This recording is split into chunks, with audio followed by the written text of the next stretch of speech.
Kisah tentang Raja Majapahit. Jayanegara. Jayanegara adalah seorang raja yang memerintah kerajaan Majapahit pada abad ke-14 di Pulau Jawa, Indonesia. Kisah hidupnya penuh dengan peristiwa yang menarik dan kontroversial. Jayanegara dilahirkan pada tahun 1293 sebagai putra Mahapatih Gajah Mada, seorang tokoh penting dalam sejarah Majapahit. Setelah kematian ayahandanya, Jayanegara naik tahta pada usia yang sangat muda, sekitar 14 tahun. Meskipun masih muda, ia memiliki kepribadian yang kuat dan dianggap sebagai seorang raja yang cerdas. Namun, kepemimpinan Jayanegara dipenuhi dengan intrik politik dan pemberontakan. Ia seringkali bertentangan dengan para bangsawan dan pangeran yang berambisi untuk merebut kekuasaan. Upaya mereka untuk menggulingkannya membuat Jayanegara menjadi curiga terhadap siapapun di sekitarnya. Tindakan Jayanegara yang paling kontroversial adalah pengkhianatan terhadap agama Hindu, agama yang dominan di Majapahit pada saat itu. Ia memeluk agama Islam dan mengganti namanya menjadi Rajapatni. Keputusan ini mengejutkan banyak orang di kerajaan, terutama para pemimpin agama Hindu. Langkah ini membuatnya semakin terasingkan dan membuat pemberontakan terhadapnya semakin gencar. Selama masa pemerintahannya, Jayanegara juga terkenal karena kehidupan pribadinya yang tidak terkendali. Ia terlibat dalam hubungan asmara yang tidak konvensional dengan berbagai wanita, termasuk saudara perempuannya sendiri.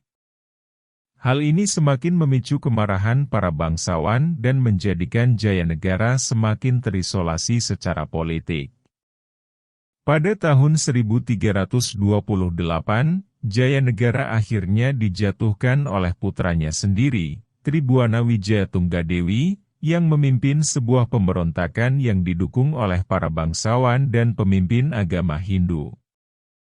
Jayanegara akhirnya dibunuh dan tahtanya diambil alih oleh Tribhuwana. Meskipun masa pemerintahannya penuh dengan kontroversi dan pemberontakan, Jayanegara adalah sosok yang penting dalam sejarah Majapahit. Keputusannya untuk memeluk Islam menunjukkan kompleksitas dan dinamika agama pada masa itu. Selain itu, kejatuhan Jayanegara menjadi awal dari masa pemerintahan yang kuat dan stabil di bawah kepemimpinan putrinya, Tribhuwana, dan menandai masa keemasan Majapahit sebagai salah satu kerajaan terbesar di Asia Tenggara. Setelah Jayanegara tewas dan Tribhuwana Wijayatunggadewi naik tahta sebagai ratu, Majapahit mengalami perubahan yang signifikan. Tribhuwana dikenal sebagai seorang penguasa yang bijaksana dan berhasil mengonsolidasikan kekuasaannya. Di bawah kepemimpinan Tribhuwana, Majapahit berkembang menjadi kerajaan yang lebih stabil dan kuat. Ia mengadopsi kebijakan yang bijaksana dalam memerintah dan mampu memulihkan stabilitas politik di kerajaan. Selain itu, Tribhuwana juga membangun hubungan diplomatik yang erat dengan kerajaan-kerajaan tetangga dan memperluas wilayah kekuasaan Majapahit melalui serangkaian ekspedisi militer. Selama masa pemerintahannya, Tribhuwana Wijayatunggadewi melanjutkan kebijakan ayahnya dalam menjalin hubungan dengan agama Hindu. Meskipun Jayanegara telah memeluk Islam, Tribhuwana tetap mempertahankan Hindu sebagai agama dominan di Majapahit. Ia mengambil gelar Parameswari yang menunjukkan statusnya sebagai pemimpin tertinggi dalam agama Hindu. Tribhuwana juga dikenal karena mengangkat Hayam Wuruk, putra Jayanegara, sebagai raja bersama dengan dirinya. Hal ini dimaksudkan untuk memperkuat kekuasaan keluarga dan mencegah perebutan tahta yang mungkin terjadi. Hayam Wuruk tumbuh menjadi raja yang bijaksana dan populer, dan pada akhirnya menggantikan Tribhuwana sebagai penguasa tunggal Majapahit setelah kematian ibunya. Di bawah pemerintahan Hayam Wuruk, Majapahit mencapai puncak kejayaannya. Kerajaan ini menjadi pusat perdagangan dan kebudayaan di Asia Tenggara, menarik perhatian dan pengaruh dari berbagai negara dan wilayah di sekitarnya.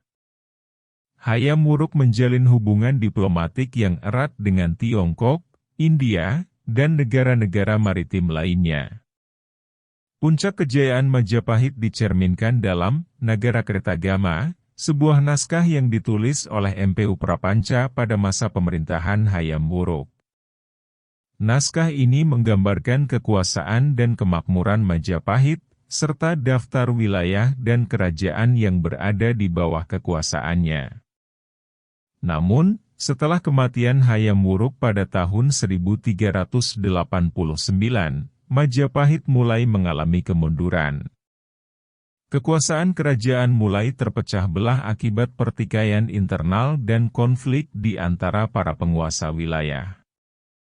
Akhirnya, pada abad ke-15, Majapahit menghadapi serangkaian serangan dari kerajaan Demak dan kerajaan-kerajaan Islam lainnya, yang akhirnya mengakhiri kekuasaan Majapahit. Kisah Jaya Negara merupakan salah satu babak dalam sejarah Majapahit yang menarik dan kompleks. Meskipun masa pemerintahan Jaya Negara penuh dengan kontroversi dan kekacauan, peristiwa tersebut menjadi bagian integral dari perjalanan Majapahit sebagai salah satu kerajaan terbesar dalam sejarah Indonesia. Keputusan Jaya Negara untuk memeluk agama Islam dan mengganti namanya menjadi Rajapatni mencerminkan dinamika agama dan politik pada masa itu. Perpindahan agama ini tidak hanya memengaruhi hubungan Jaya Negara dengan pemimpin agama Hindu, tetapi juga berdampak pada struktur kekuasaan dan hubungan politik di Majapahit. Sikapnya yang eksentrik dan kehidupan pribadinya yang bergejolak semakin memicu ketidakstabilan dalam kerajaan. Namun, perubahan yang signifikan terjadi setelah kejatuhan Jaya Negara. Kepemimpinan Tribuana Wijaya Tunggadewi membawa stabilitas dan kemajuan bagi Majapahit. Ia berhasil membangun kembali kerajaan yang terguncang, memperluas wilayah kekuasaan, dan menjalin hubungan diplomatik yang kuat dengan negara-negara tetangga. Pada masa pemerintahan Hayam Wuruk, putra Jaya Negara dan Tribuana, Majapahit mencapai puncak kejayaannya. Kekuasaan dan pengaruhnya meluas di wilayah Asia Tenggara, dan kerajaan ini menjadi pusat perdagangan, kebudayaan, dan keagamaan. Majapahit menarik perhatian dan pengaruh dari berbagai negara dan budaya di sekitarnya. Namun, setelah kematiannya, Majapahit mulai menghadapi tantangan dan kemunduran. Konflik internal dan serangan dari kerajaan-kerajaan Islam menyebabkan kehancuran kerajaan yang pernah begitu kuat dan makmur. Meskipun demikian, jejak kejayaan Majapahit tetap terlihat dalam peninggalan arkeologi, seni, dan literatur yang hingga kini menjadi saksi penting sejarah Indonesia. Kisah Jaya Negara dan pemerintahan Majapahit secara keseluruhan menggambarkan dinamika politik, agama, dan budaya yang kompleks pada masa itu. Kerajaan ini menjadi bukti kejayaan dan kemunduran dalam perjalanan sejarah Indonesia, dan memberikan wawasan berharga tentang perkembangan peradaban di Asia Tenggara. Terima kasih sudah menonton. Jelajahi masa lalu dengan kami. Subscribe channel kami, Kisah Sejarah Channel, untuk video-video menarik tentang peristiwa-peristiwa penting dalam sejarah.